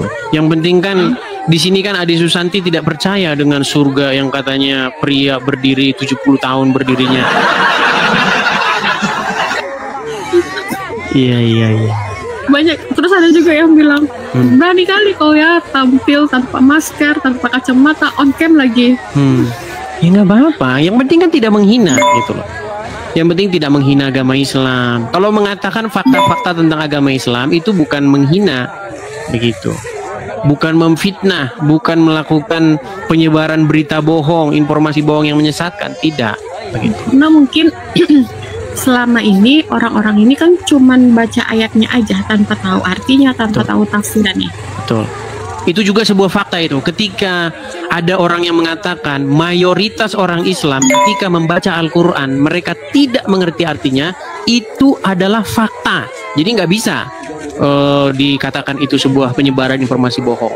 Kalau informasi bohong tuh begini loh, Muhammad itu tukang, nabinya orang Islam tukang jual somai. Itu kalau itu jelas itu menyebarkan informasi bohong. Kalau seperti itu Edis TV layak loncat dari Monas. Di dalam agama kekristenan nggak boleh. Jangan kamu bersaksi dusta tentang sesamamu, nggak boleh. Nggak boleh. Ada juga tuh Bang Edis, keluarga ada yang suruh take down nggak videonya katanya. Ya mana bisa, masalahnya yang mau upload banyak orang. Nggak bisa. Yang upload itu banyak orang, banyak sekali. Bener-bener. Lanjutkan. Oke, begitu ya Ade Susanti ya. Oke, saya turunkan ya. Saya jadi lupa-lupa ini, terlalu banyak soalnya. Teman-teman setiap hari menerima laporan orang Islam keluar dari agama Islam. Saya turunkan Ade ya, saya turunkan. Inilah teman-teman ya. Jadi lupa saya yang mana-mana, yang ini. Mungkin kalau udah 2-3 kali saja ini. Ya, oke, tema kita kembali lagi ya teman-teman ya. Ini wajah ya, wajah-wajah yang sangat Islami, wajah-wajah yang mencerminkan ajaran agama Islam. Nah, apakah benar pengerusakan rumah di Padang ini cermin ajaran Islam yang sejati? Apa benar Islam itu adalah yang mengajarkan kekerasan kepada non-muslim? Nah, ini yang kita bahas. Ini tema menarik nih. Tema ini nggak bakal berani diangkat di TV One. Karni Ilyas nggak berani angkat di situ. Takut nanti Karni Ilyas di demo. Ayo kita membuat media ini bebas bertanggung jawab. Ya, selama ini saya lihat media di Indonesia itu hanya disetir oleh kelompok-kelompok tertentu. Nah, sekarang dengan adanya TikTok, dengan adanya media-media sosial yang lain ya, kita tidak lagi dikekang oleh orang-orang yang menyetir tema-tema bahasan gitu. Jadi kita angkat tema ini ya. Gak akan berani diangkat di TV ini. Mana berani? Apakah memang ini cerminan ajaran agama Islam? Ya, apakah itu oknum? Ayo, silakan naik. Yang muslim naik kemarin. Oke, saya mau tanya dulu nih Kak Nia FM. Saya mau tanya dulu, Kak Nia ini muslimah atau apa, Kak? Saya murtadin, Kak. Murtadin lagi. Coba saya tanya dulu nih, ini nggak boleh ngaku-ngaku. Ini maksudnya murtadin dari mana? Dari Kristen ke Islam atau Islam ke Kristen? Dari Islam ke Kristen. Tapi kita nggak boleh asal-asal main klaim. Sudah berapa lama Kak Nia itu jadi muslimah? Baru jalan 8 bulan. Maksudnya sudah berapa lama jadi muslimah? Menjadi orang Islam jadi berapa lama? Dari kecil. Sampai umur berapa tahun? Sampai sekarang umur 48. 48 berarti sudah lama jadi orang. Coba kita tes dulu nih, kita tes. Kalau benar-benar mantan muslimah pasti tahu nih, doa sholat kah, doa makan, bacaan Quran, apa sajalah yang membuktikan bahwa Kak Nia mantan muslimah. Coba. Apa saja? Ayat kursi kah, apa terserah. Ayo. Anak saja ya Kak. Silakan. Bismillahirrahmanirrahim. A'udzubillahi minasyaitonirrajim. Bismillahirrahmanirrahim. Qul a'udzu birabbin nas, malikin nas, ilahin nas, min syarri waswasil khannas, alladzi waswisu fi sudurin nas minal jinnati wan nas. Ya, jelas ini muslimah nih, muslimah. Ya, gimana Kak Nia? Ceritanya kok bisa Kak Nia ini meninggalkan Muhammad nih? Gimana jalan ceritanya? Silakan Kak Nia. Sebentar Kak, saya pindah ke kamar belakang, di sini berisik. Boleh, silakan. Tiap hari teman-teman sampai saya, tiap hari. Besok tinggal uncu PI sendirian yang jadi orang Islam. Ya, artinya sudah banyak ya perempuan-perempuan, laki-laki juga sudah pada speak up ya, karena di zaman media sosial ini ya kita ungkapkan seperti itu. Ya silakan Kak Nia. Ya, gimana Kak? Gimana? Ini boleh berbagi nih, gimana jalan ceritanya jadi meninggalkan agama Islam? Baru-baru saja meninggalkan agama Islam. Boleh Kak. Baru berapa lama? Saya 8 bulan dan sebelumnya saya itu menderita sakit Kak. Sakit sudah komplikasi dan sudah tidak bisa disembuhkan, divonis sama dokter itu. Dan puji Tuhan, saya sama Tuhan Yesus disembuhkan sampai sekarang. Dan waktu itu saya total itu tidak bisa bangun 3 bulan. 3 bulan itu tidak bisa bangun total. Dan saya di waktu saya sakit yang parah itu saya melakukan sholat tahajud Kak. Sholat tahajud kalau nggak salah itu sekitar 1:30 malam. 1:30 malam itu saya sholat tahajud, dan setelah sholat tahajud saya wiridan. Pas di wirid itu saya lampu kamar saya kan gelap ya Kak. Itu ada sinar putih terang gitu, terang benderang menghampiri saya dan menyinari di kamar saya itu terang benderang, dan ada sesosok bayangan berjubah putih, itu jenggotnya segini gitu. Itu bayangan itu langsung meluk saya Kak. Langsung meluk saya, dan di dalam pelukan itu saya merasakan damai, tenang, dan dari jempol kaki sampai ujung rambut itu kayak ada yang narik gitu Kak, kayak tertarik gitu, kayak aliran darah berjalan gitu. Langsung badan saya itu enteng, rasa sakit yang saya rasakan itu langsung hilang seketika gitu. Dan saya kaget, saya ini mimpi apa enggak gitu. Saya cubitin, saya ituin badan saya, pipi saya itu, tapi saya cubitin, saya sakit, saya nggak mimpi. Itu langsung saya itu yang bayangan itu tuh melambaikan tangan itu, ayo bangun gitu, kayak melambaikan, ngajak kita bangun gitu. Langsung saya bangun, pelan-pelan saya bisa duduk. Puji Tuhan, saya bisa duduk. Dan setelah bisa duduk, saya coba untuk berdiri. Setelah saya coba untuk berdiri, puji Tuhan, haleluya, bisa berdiri Kakak. Saya sampai saking senangnya, saya jerit-jerit, saya nangis jerit-jerit. Sampai anak saya tidur di atas, anak saya tidur di bawah. Mama kenapa Mah? Mama kenapa Mah? Mama kenapa kok jerit-jerit? Nah ini Mama mimpi apa enggak ini Mama? Mama bisa bangun, bisa berdiri. Dan anak-anak juga kan kaget kan, Mama nggak bisa bangun kok sekarang udah bisa berdiri, lari-lari gitu. Gitu. Dan puji Tuhan, saya itu langsung segituan, malam itu juga saya langsung sembuh total. Luar biasa. Dan paginya, saya tanya sama teman, saya ceritakan tuh yang kejadian semalam itu saya ceritakan semua Kak. Ya puji Tuhan, langsung teman saya tanya, kamu punya teman yang agamanya Kristen nggak gitu? Ada gitu. Ya coba kamu tanya, telepon suruh ke sini gitu. Langsung teman saya itu saya suruh ke sini Kak. Langsung saya cerita semuanya, dan teman saya itu kan Kristen dari lahir ya. Iya. Itu sampai bilang begini, Nia, puji Tuhan, aku yang Kristen dari lahir pengen berjumpa, pengen bertemu sama Tuhan Yesus, aku belum bisa. Tapi kamu yang Muslim, kamu terpilih Nia, kamu bisa berjumpa langsung, bertemu langsung sama Tuhan Yesus. Bukan kamu yang memilih Tuhan Yesus, tapi Tuhan Yesus memilih kamu. Kamu sangat beruntung Nia, gitu Kak. Dan temen langsung cerita ini itu, langsung saya disuruh ke dokter yang saya berobat ya. Sekarang malah dokternya udah meninggal Kak. Nahan Kak. Itu ya langsung cerita, langsung saya suruh ke dokter ya, saya langsung ke dokter, langsung saya di ronsen, di itu semua ya. Hilang semua penyakitnya ya. Juga bilang ini mukjizat Tuhan, sudah tidak ada penyakit apa-apa. Sedangkan saya itu tapi dulu waktu liver muslimah sama ginjal. Ya, waktu muslimah dulu rajin nggak dulu mempelajari agama Islam? Rajin Kak, saya rajin puasa, rajin itu sholat ya. Tapi ya puji Tuhan, baru sekarang ini saya menemukan mukjizat Tuhan yang sebenarnya Kak. Luar biasa. Iya. Haleluya, puji Tuhan. Benar-benar Tuhan Yesus dahsyat Kak, luar biasa. Saya bisa sembuh sampai sekarang Kak, dan saya udah bisa mulai aktivitas lagi. Oke. Iyalah, mantap lah ya kesaksiannya Bu Nia ya. Orang-orang yang mengalami mujizat ya, dari Muslim langsung pindah ke Kristen, ini sudah banyak orang-orang seperti ini. Lalu bagaimana tanggapan keluarga?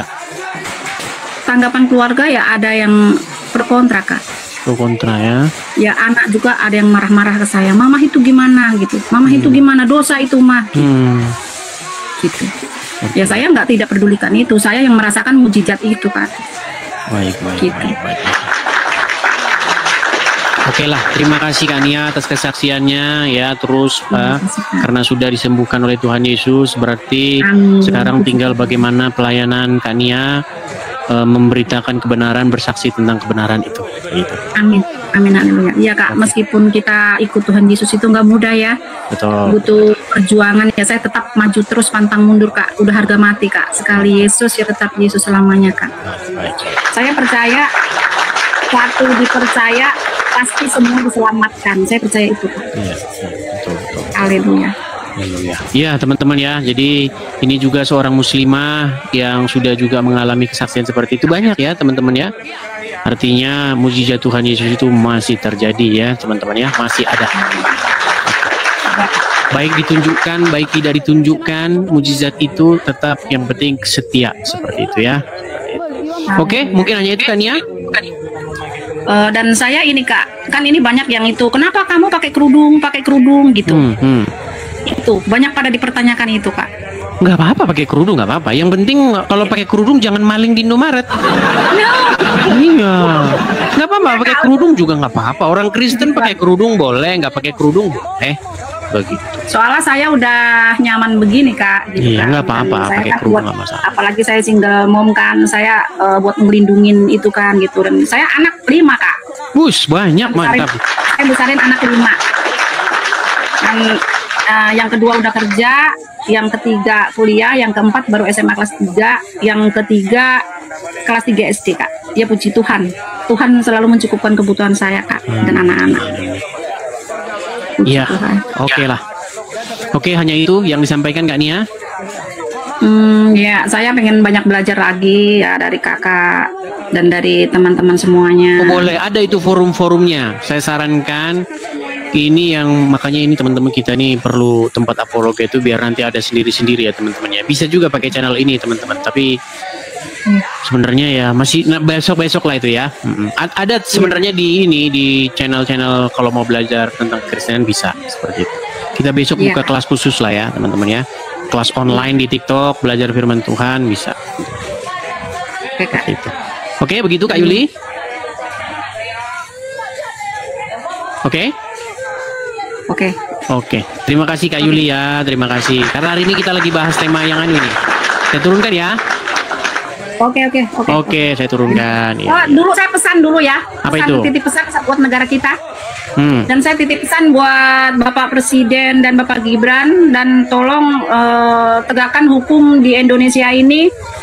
Kan kita negara Indonesia ini negara Pancasila dan Bhinneka Tunggal Ika. Tolong tegakkan hukum yang sebenar-benarnya. Kami umat Kristiani minta keadilan dari negara kita dan toleransinya semuanya ya. Saya mohon sama Bapak Presiden dan Bapak Gibran, tolong diperhatikan rakyat kita. Rakyat kita lagi sedang dalam keadaan kehancuran begini, kita harus tolong diperhatikan. Gitu. Oke, hanya begitu ya. Iya. Oke, saya turunkan Kak Nia FM. Terima kasih ya, Kak, ya. Sama-sama saya turunkan ya. Ini yang saya turunkan.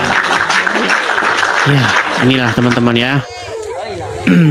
Selalu ada lagi ya muslimah yang akhirnya convert, yang akhirnya pindah ke Kristen teman-teman ya, dengan berbagai cara seperti itu. Tanggapan keluarga yang melawan. Ada sebuah iya, rasa iba itu ada, terutama dari ayah saya. Ayah saya merasa iba jika keluarga-keluarga lain, orang-orang yang lain mau mengancam saya, melempari kursi, menonjok saya. Bapak saya bilang, udah jangan lagi dilanjutkan gitu. Ada rasa iba ketika anaknya dianiaya oleh para keluarga yang lain gitu. Dan juga di sisi lain mereka juga ada semacam kebingungan. Dika ini biasanya ketika ada orang yang marah sama dia, kenapa biasanya dia melawan, tapi kali ini tidak gitu. Ada merasa heran gitu. Ya, itu sih Bang. Luar biasa, luar biasa. Dika, ini banyak juga teman-teman yang tidak tahu. Dan ini mungkin Bang Pen dirasakan, Dika perlu ceritakan ya. Bagaimana keluarga, terutama sekali bapak dan mama, berusaha sekuat tenaga mereka untuk mengembalikan Dika Waidul Islam kembali ke agama Islam. Nah, sampai akhirnya bapak memutuskan untuk membawa Dika ke sebuah tempat untuk diruqyah. Coba Dika ceritakan secara detail di saat dibawa ke ruqyah. Nah, ini sangat penting ya, karena agar teman-teman di luar sana Kak Yuli, mereka mendengar dan mereka harus tahu betapa besar kuasa yang ada di dalam diri setiap orang yang percaya kepada Yesus. Ya, sebagaimana firman Tuhan katakan, roh yang ada padaku itu lebih besar daripada roh-roh yang ada di dunia ini. Makanya ketika ada orang yang meruqyah Dika, tidak mempan. Nah, coba Dika ceritakan secara detail ketika orang tua membawa ke tempat ruqyah. Nah, silakan Dika. Nah, sebelum saya dibawa ke tempat ruqyah, saya itu pertama ditanya dulu nih sama orang tua tentang keimanan saya, karena mereka mendapat sebuah laporan dari berbagai teman-teman mereka bahwasanya saya itu seringkali posting-posting tentang firman Tuhan di media sosial, tentang Tuhan Yesus, tentang Natal. Nah, orang-orang itu mempertanyakan itu kepada orang tua saya, dan akhirnya orang tua saya mempertanyakan itu kepada saya. Awalnya saya merasa takut untuk saya mengatakan iya kalau saya itu pengikut Tuhan Yesus. Namun saya tiba-tiba kepikiran tentang firman, barang siapa yang menyangkal aku bakal menyangkal dia gitu. Akhirnya saya memberanikan diri karena firman Tuhan itu. Nah, setelah saya mengatakan itu, orang tua saya sangat shock ketika mendengar hal itu. Nah, pada saat itu orang tua saya membujuk-bujuk saya untuk kembali lagi dengan acting menangis di depan saya, memeluk saya, mencium saya. Nah, tapi itu tidak berhasil, dan sampai saat saya bilang saya mau ikut Tuhan Yesus sampai akhir hayat saya, nah mereka langsung marah lagi dan tidak berhenti di situ, dan mereka mengundang beberapa tokoh agama yang ada di wilayah Aceh pada saat itu untuk datang ke rumah untuk membuat saya itu kembali lagi gitu ke dalam agama yang sebelumnya gitu. Nah, pas diundang ke rumah saya, ditanyain kenapa kamu menjadi seorang Kristen. Saya bilang karena Tuhan Yesus itu baik, dia datang kepada saya di saat saya sedang putus asa, sedang memiliki beban yang berat, sedang mengaku bahwa saya ini punya dosa gitu. Dia datang kepada orang yang berdosa. Nah, setelah itu saya menjelaskan semuanya secara detail kepada ustadz-ustadz itu, dan ustadz itu tertawa-tertawa seperti tidak terima, dan para ustadz itu menjelek-jelekkan tentang Yesus Kristus. Dibilang Tuhan itu kok beranak, Tuhan itu kok bisa jadi manusia, Tuhan itu ini, Tuhan itu pokoknya banyak. Tapi saya cuman diam aja karena Bapak rohani saya bilang segala apapun ditanya nanti sama Ustadz, lebih baik kamu diam aja gitu, walaupun itu salah di matamu gitu. Akhirnya setelah mereka bujuk-bujuk saya untuk masuk ke dalam agama Islam, kemudian Ustadz tersebut tidak berhasil untuk membujuk saya, dan akhirnya mereka pulang. Mereka dibayar oleh orang tua saya. Nah, kemudian orang tua saya mencari lagi nih sama tetangga-tetangga yang lainnya yang ada di perumahan itu. Dan akhirnya saya dibawa ke salah satu pesantren, mau dibawa ke salah satu pesantren yang agak jauh dari rumah saat itu. Nah, ketika saya melihat orang tua saya udah kemas-kemas tas ini ada apa ya maksudnya ya? Udah menyusun baju-baju ke dalam tas. Sepertinya mereka membawa saya ke suatu tempat di mana saya tidak bisa kabur gitu. Nah, akhirnya saya memang agak sedikit panik gitu ya, panik. Saya mau kemana lagi? Ini kemana lagi? Akhirnya ujung-ujungnya masuk ke kamar mandi, masuk ke dalam WC. Saya berdoa, Tuhan, kayaknya saya mau dibawa ke pesantren, tapi aku percaya ya Tuhan, Engkau selalu melindungi aku setiap aku melangkah keluar dari rumah ini. Aku percaya Engkau melindungi aku ya Tuhan.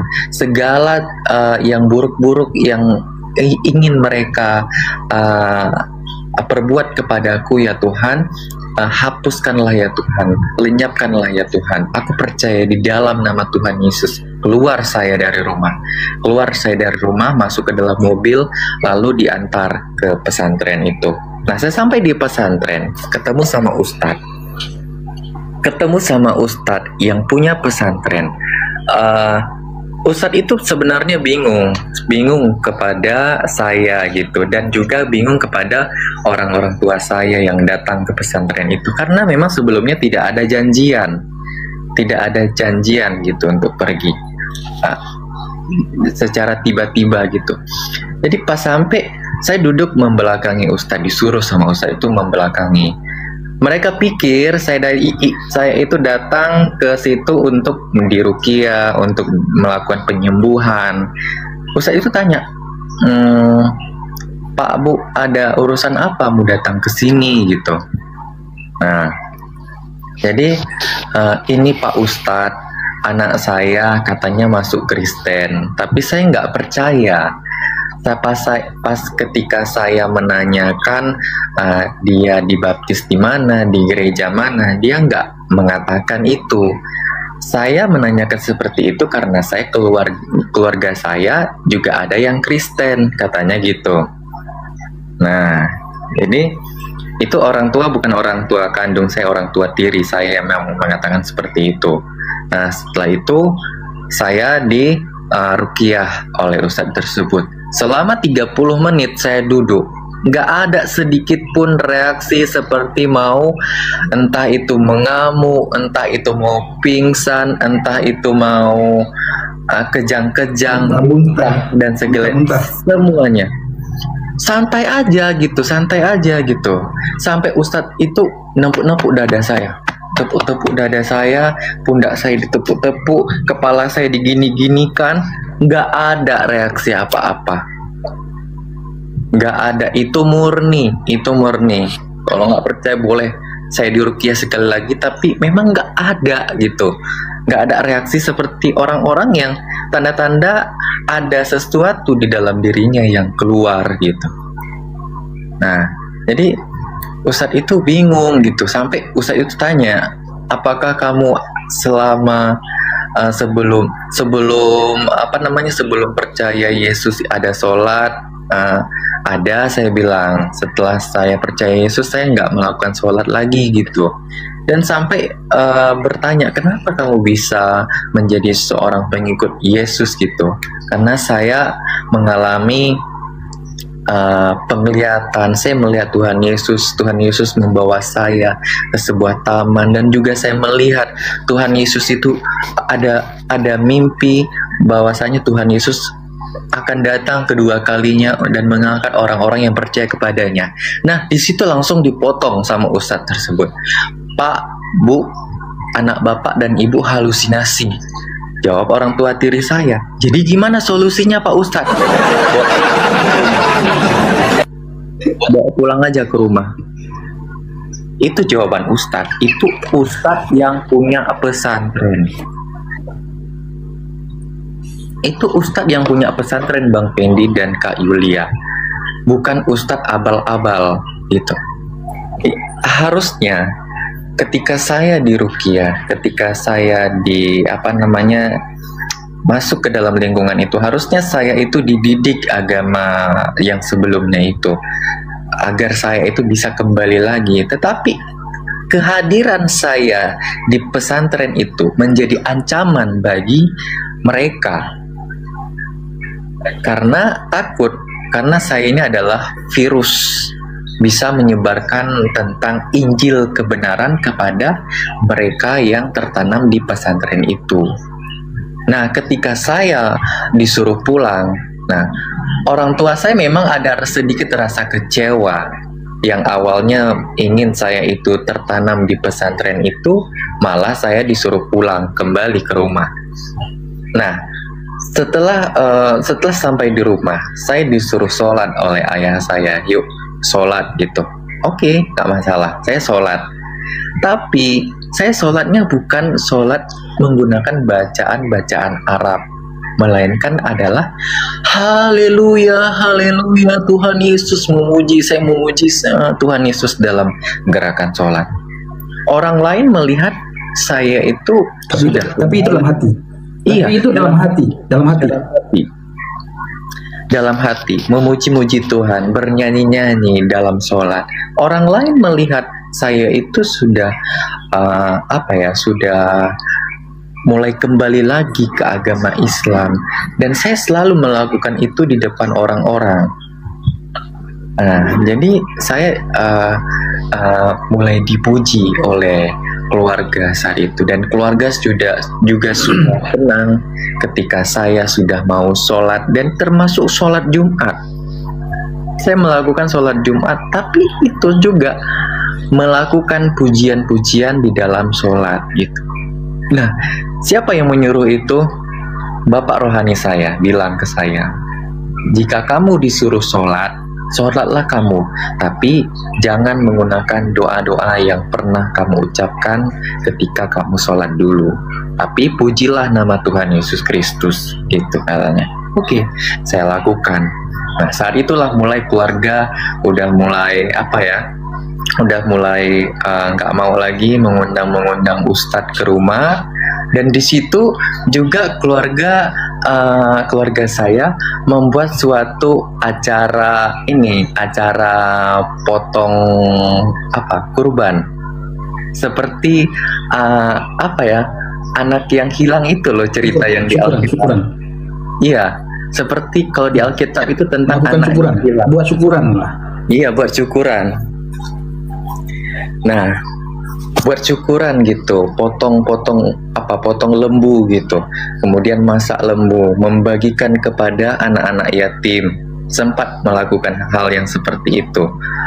Nah, karena orang tua saya bangga kepada saya ketika saya melihat hal yang seperti itu. Nah, setelah dari situ saya mulai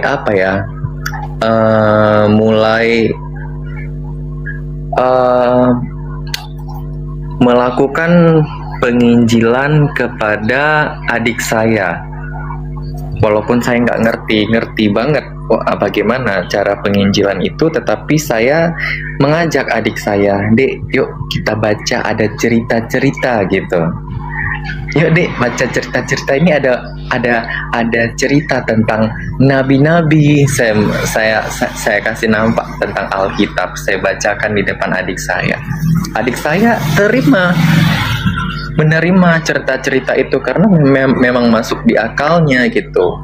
Dan setelah sehari saja saya tidak membaca kitab Alkitab itu, dia nggak tahu itu Alkitab waktu itu. Dia rasa seperti, Bang, kapan kita baca lagi cerita-cerita yang tadi gitu.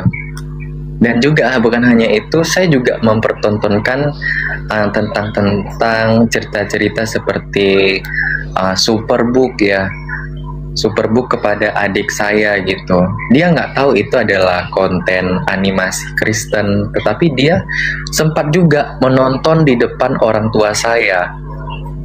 Nah, waktu itu tentang cerita Yunus gitu, Yunus yang dimakan ikan. Saya bilang sama adik saya, Dek, jangan tonton yang seperti ini di depan bapak ya, di depan siapapun. Kenapa? Ini kan cerita tentang nabi-nabi, katanya dengan polosnya. Ini cerita tentang nabi-nabi, katanya. Kenapa? Apa pula yang nggak boleh gitu? Tapi dia tetap menonton itu di depan orang tua saya. Orang tua saya selesai sholat nonton TV, dan tayangannya itu adalah Superbook gitu. Dan orang tua saya nggak tahu kalau itu adalah konten animasi rohani Kristen gitu. Emang ya luar biasa ya Bang Fendi ya, Tuhan itu bekerja gitu ya, luar biasa Bang.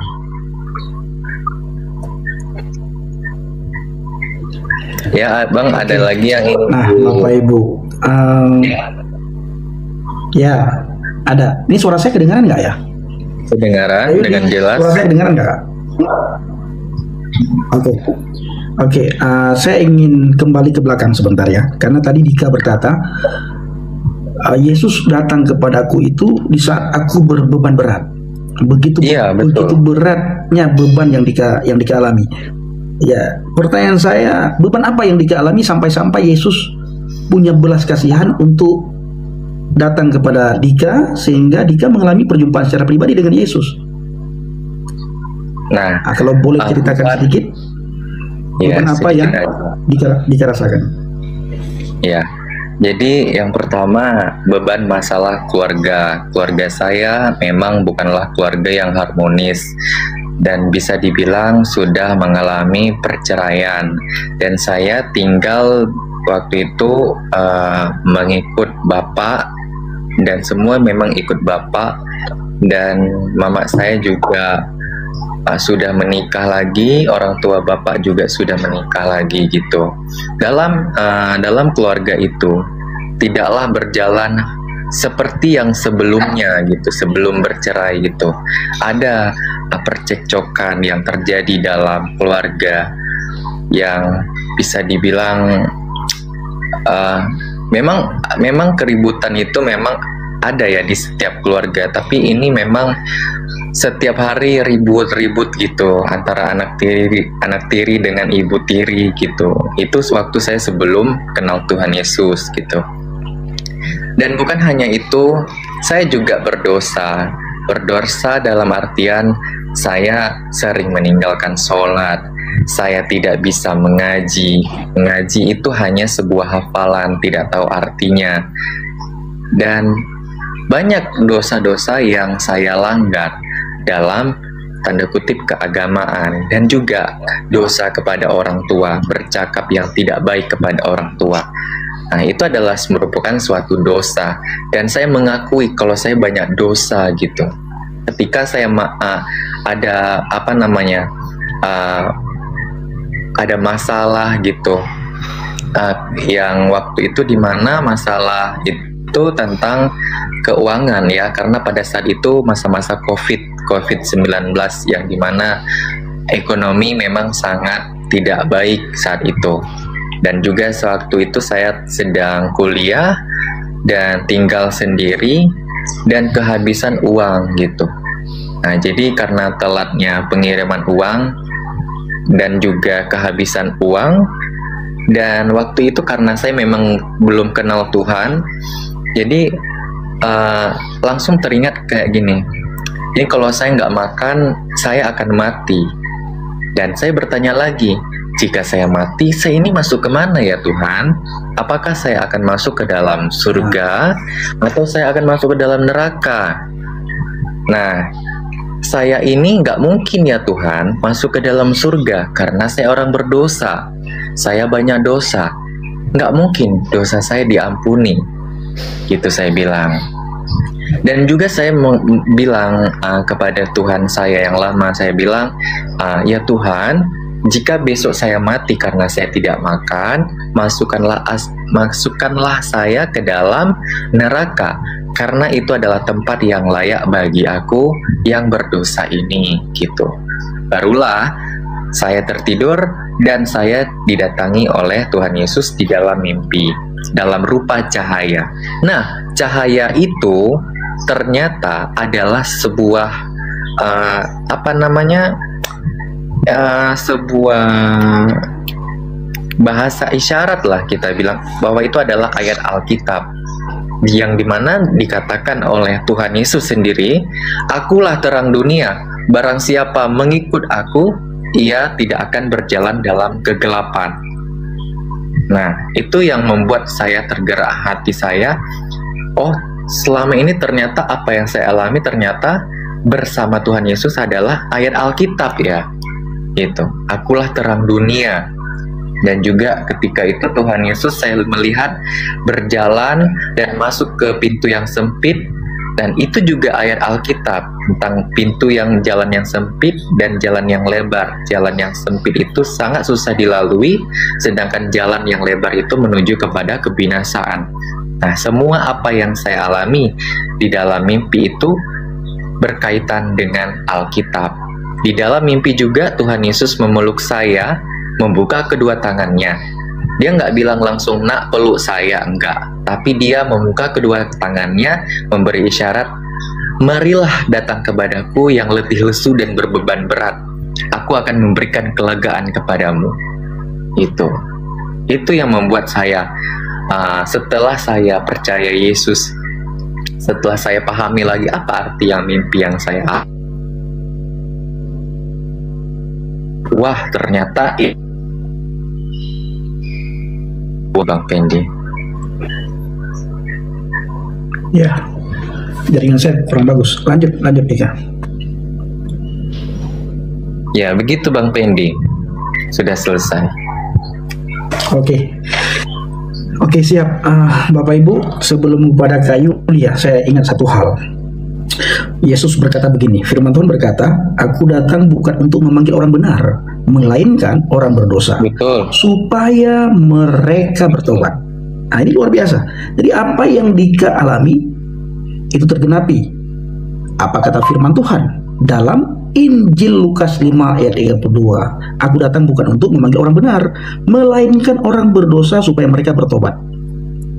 Itu Bapak Ibu. Yang kedua, kita juga mendengar kesaksian Dika bagaimana ketika dia dibawa kepada pesantren untuk diruqyah. Lagi-lagi firman Tuhan tergenapi, roh yang ada pada kita itu lebih besar daripada roh yang ada di dunia ini.